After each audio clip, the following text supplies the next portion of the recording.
Professional teams were stuck.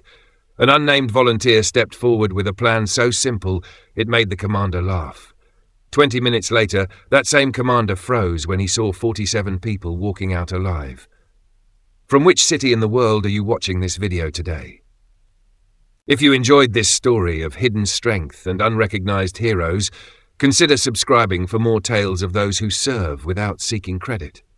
The morning sun cast long shadows across what had been downtown Riverside just 18 hours earlier. Now it was a wasteland of twisted steel and concrete, the aftermath of a 7.2 magnitude earthquake that had caught the city completely off guard. Emergency vehicles lined every accessible street, their red and blue lights painting the devastation in harsh, rhythmic colors.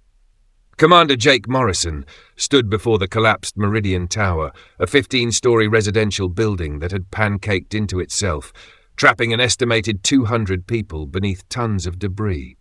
His uniform was already dust-covered, his face etched with the strain of coordinating the largest urban rescue operation in the state's history. Behind him, a massive command tent buzzed with activity. Communications specialists coordinated with state emergency services. Structural engineers analyzed building schematics on laptops, and medical teams prepared for casualties that seemed increasingly unlikely to materialize alive. The air was thick with dust and diesel fumes from the generators powering their equipment. Status report. Morrison barked into his radio, his voice cutting through the ambient noise of generators, hydraulic tools, and distant sirens. Negative contact on the east side, Commander, came the crackling response from Team Alpha, led by Lieutenant Sarah Chen. We've penetrated about 12 feet, but the debris is too unstable. Every time we move something, it shifts the whole pile. West side reporting similar conditions, added Sergeant Williams from Team Bravo. We've got acoustic equipment picking up possible signs of life, but it's too faint to triangulate. Could be echo from our own equipment. Morrison cursed under his breath. 6 hours of work, and they'd barely made a dent in the massive debris field. His teams were following protocol to the letter. Methodical, careful, thorough. But methodical meant slow, and slow meant people were dying while they worked. The building had collapsed in a classic pancake pattern, each floor crushing down onto the one below it. According to their structural analysis, there should be void spaces where survivors could be trapped. But accessing them without causing further collapse was proving nearly impossible.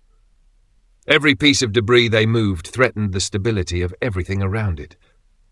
Dr. Rebecca Martinez, their lead structural engineer, approached with a grim expression. "Commander, the computer models are showing us limited options. The main support columns on the north side are completely compromised. Any aggressive excavation could trigger a secondary collapse. What about controlled demolition on the outer walls? Create access points from the sides? Too risky. The blast vibrations could collapse any remaining void spaces." Dr. Martinez pulled up a tablet showing a 3D model of the building's remains. "Our best option is systematic debris removal, layer by layer, but that's going to take at least 18 hours for the first meaningful penetration." Morrison stared at the building, knowing that 18 hours was a death sentence for anyone trapped inside without water or medical attention. The golden hour for earthquake rescues was already past. They were now in the window where survival became increasingly unlikely with each passing moment.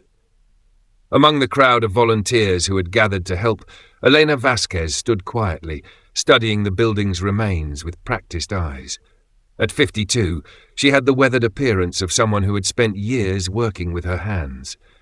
Her grey-streaked hair was pulled back in a simple ponytail, and she wore a basic red volunteer vest over jeans and work boots. Nothing about her appearance suggested anything more than a concerned citizen wanting to help her community. Elena had been observing the rescue operation for the past 3 hours, ever since she'd arrived at the disaster site. She'd watched the teams deploy their equipment, establish their grid patterns, and begin their systematic approach. Professional, thorough, and entirely wrong for this situation. She observed the rescue team's approach with growing concern. They were following standard protocol, systematic grid searches, careful debris removal, heavy machinery positioning, all textbook correct and all fatally slow for the situation at hand. From her position near the volunteer staging area, Elena could see things the official teams were missing. The way the building had collapsed had created natural channels through the debris, paths that conventional wisdom said didn't exist, but which her experienced eye could identify. She'd seen similar collapses before, in places where time was even more critical and resources even more limited. The volunteer coordinator, a well-meaning woman named Janet, approached with a clipboard. "Elena, right? We have assignments for water distribution and family liaison if you're interested." "Thank you, Janet, but I think I can be more useful here," Elena replied, not taking her eyes off the building. "Well, the rescue professionals have that handled.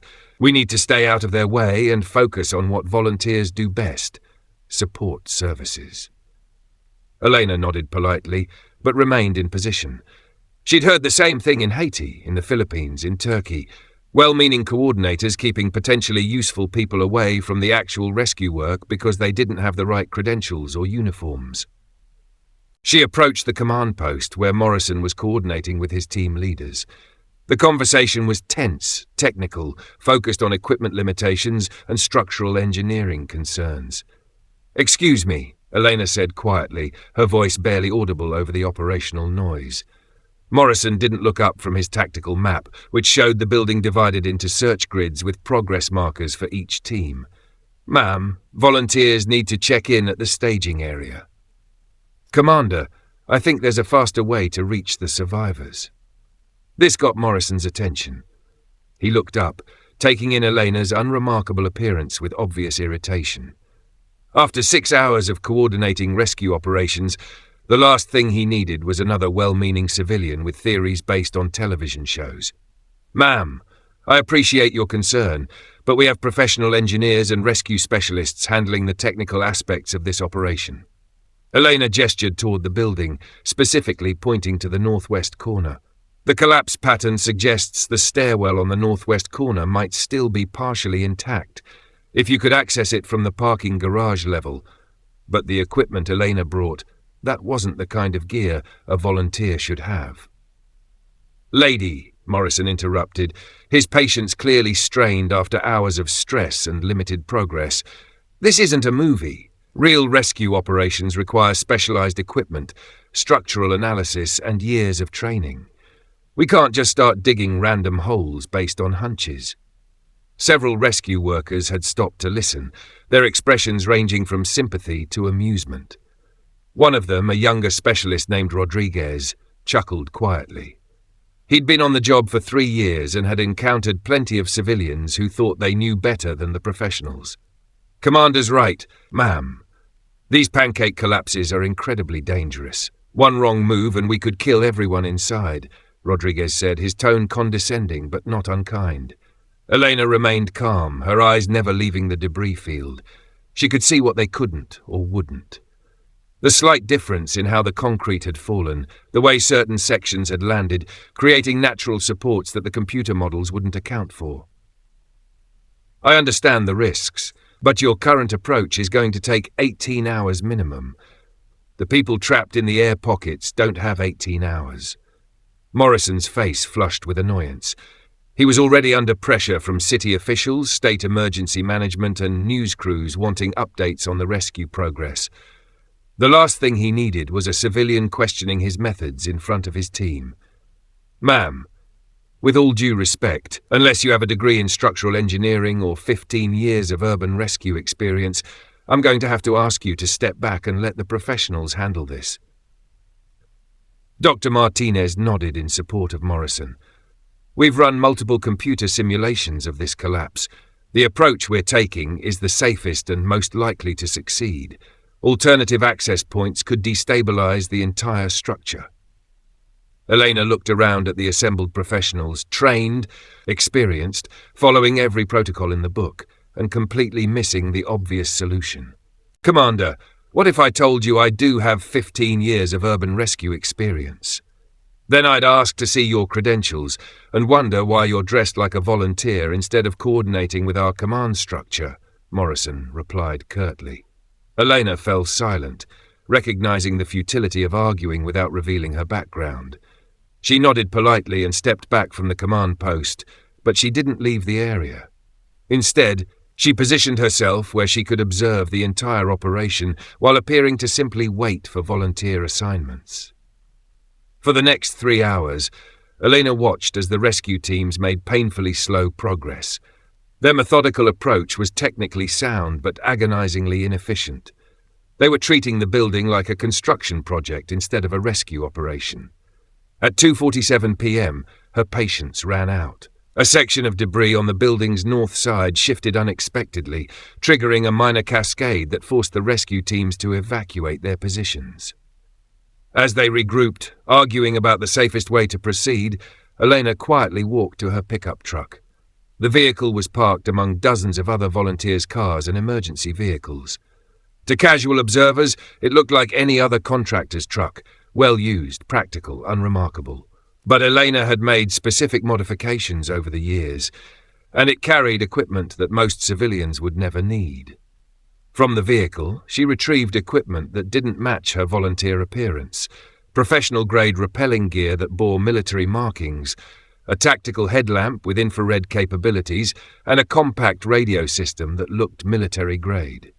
She also pulled out a tactical vest that had seen serious use, its fabric faded and marked with repairs. She changed her volunteer vest for a black tactical shirt that revealed arms marked with scars, speaking of serious fieldwork, burns, cuts, and the distinctive marking of a compound fracture that had healed years ago. On her left shoulder, a small tattoo was partially visible, coordinates that marked a location in the Hindu Kush Mountains. Elena checked her equipment with the efficiency of someone who had performed these same actions under fire. Radio frequency set to emergency bands, headlamp tested, rappelling gear inspected for wear. Her movements were economical, precise, no wasted motion, no hesitation. But how had 47 people survived in a single corridor?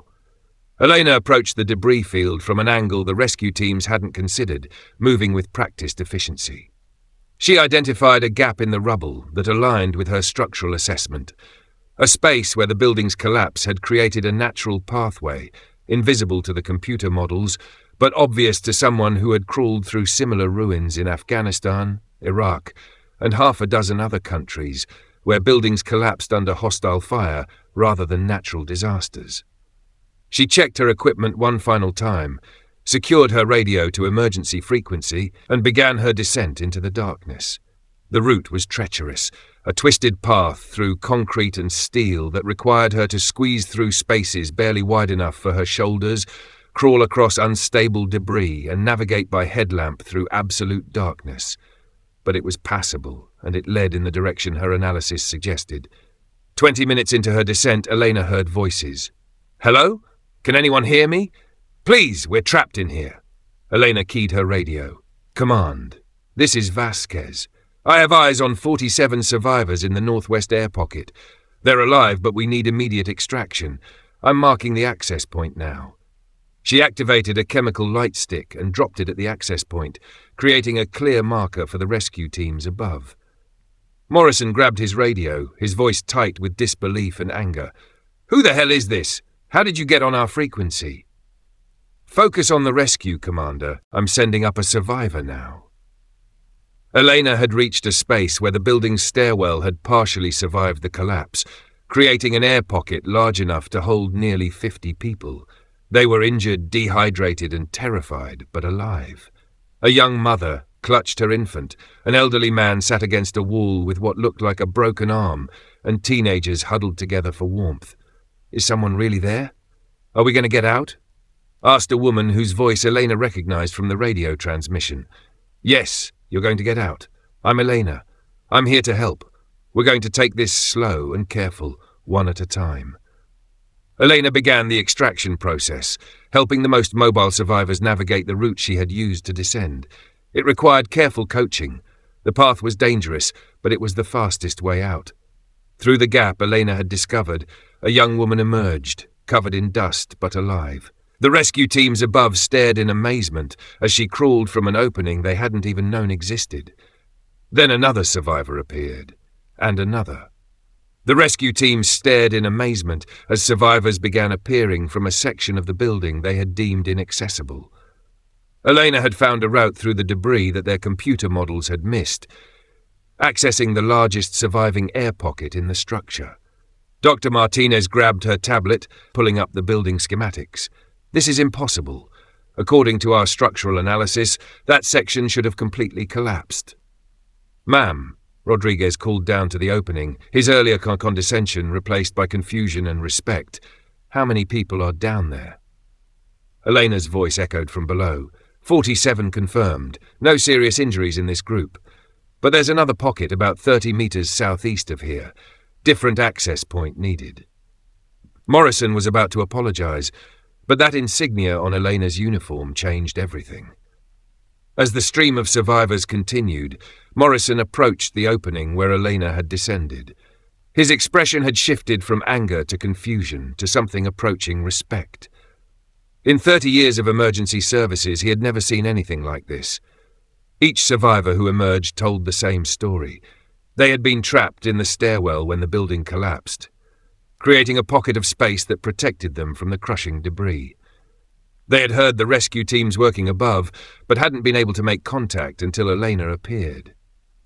"She just showed up like an angel," said Maria Santos, one of the survivors. "We were losing hope, and then this woman drops down with a light, tells us she's getting us out. She knew exactly what she was doing." "How did she know we were there?" asked another survivor. "We'd been yelling for hours, but no one heard us until she came." The extraction took another hour, with Elena coordinating from below while the rescue teams above processed each survivor. Medical teams that had been standing by for casualties instead found themselves treating dehydration and minor injuries, a miracle outcome for an earthquake rescue. When Elena finally emerged from the debris, Morrison was waiting with his senior staff. Her tactical shirt was now visible to everyone, along with the small insignia on her shoulder, a mountain peak with crossed axes, the symbol of the Army's Mountain Rescue Division. But it was the ribbon rack on her chest that made Dr. Martinez inhale sharply.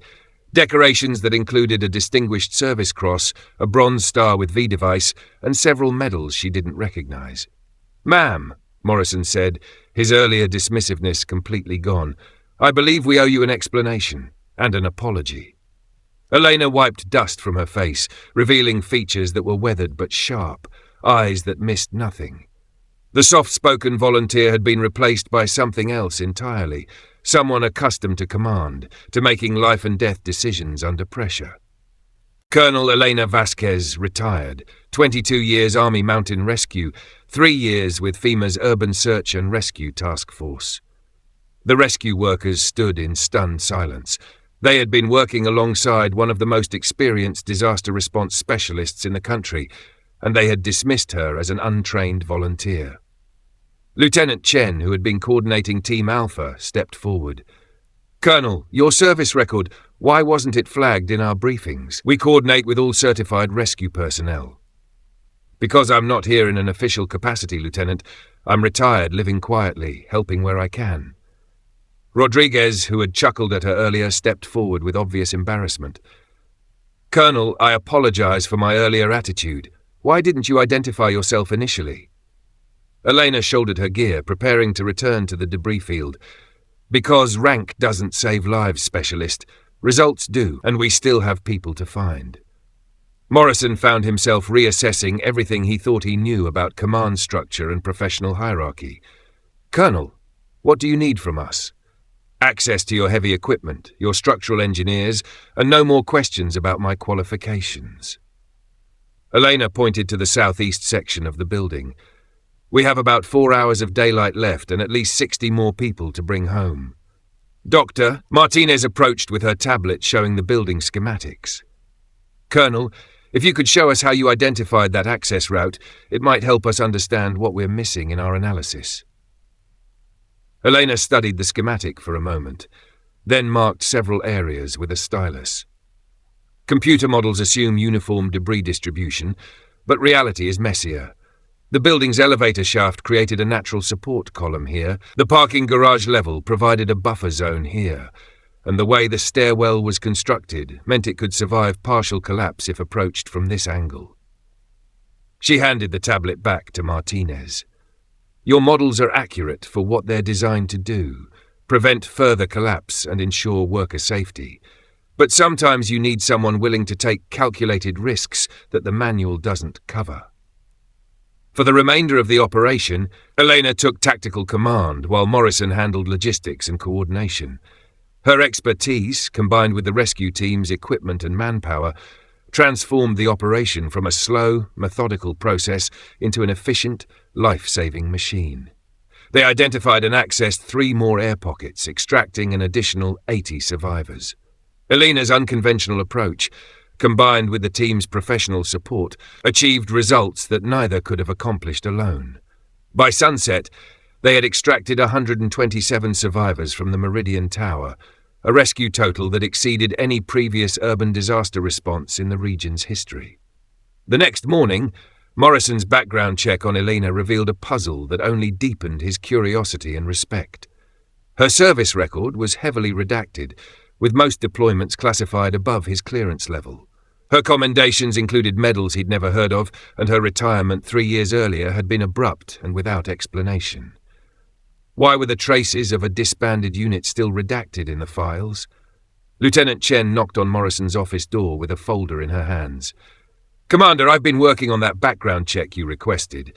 Colonel Vasquez's record is unusual." Morrison looked up from the after-action reports he'd been reviewing. "Unusual how?"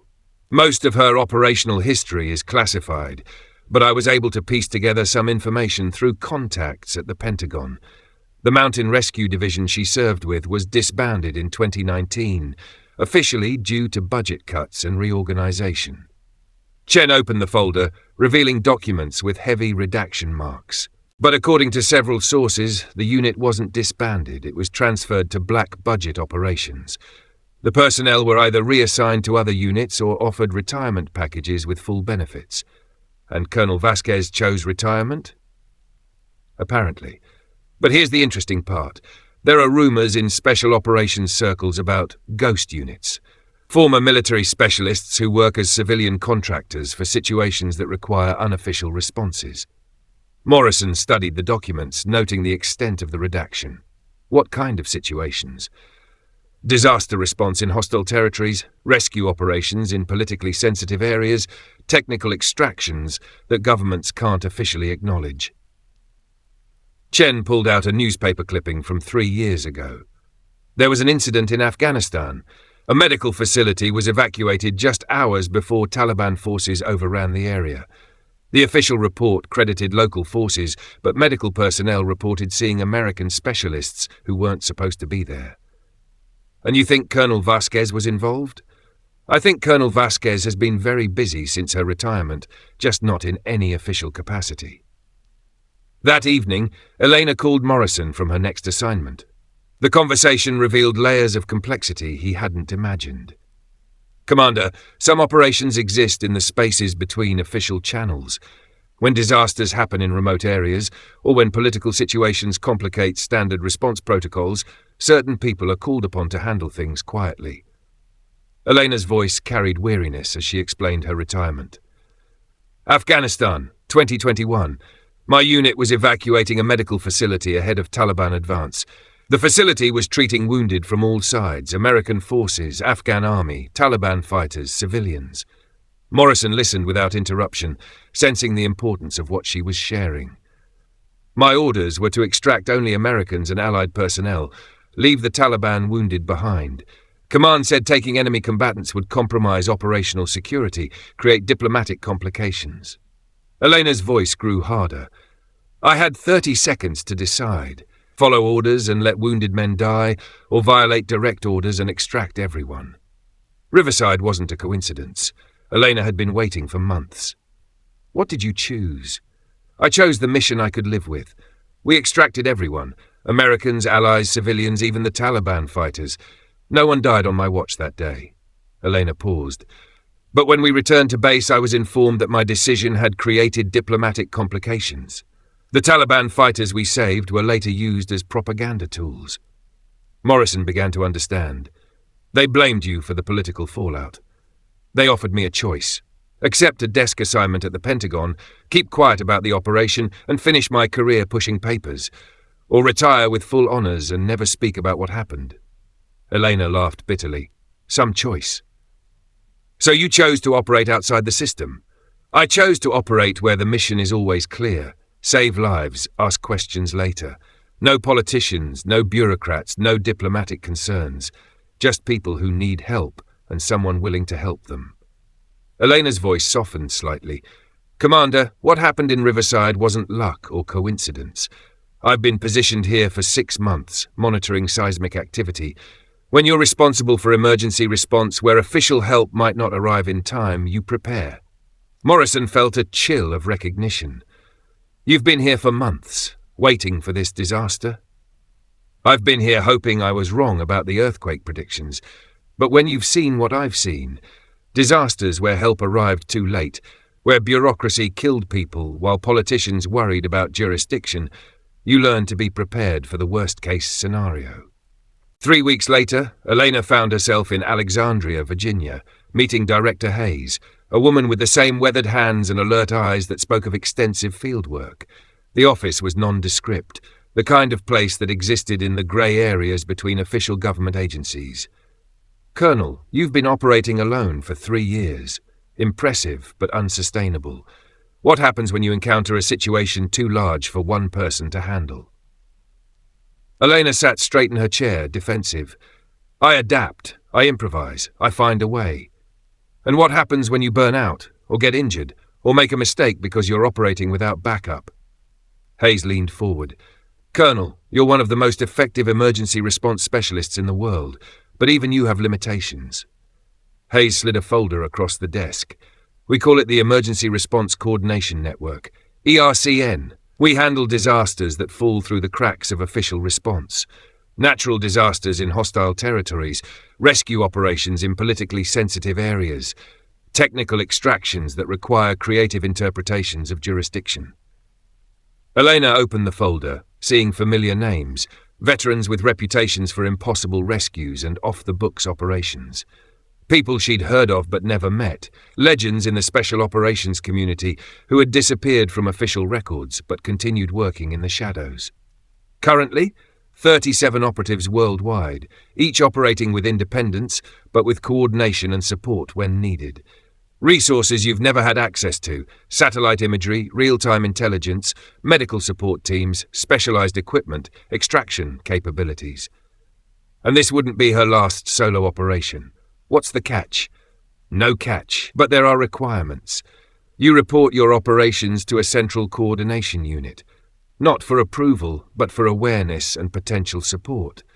You accept backup when it's offered, even if you think you can handle things alone.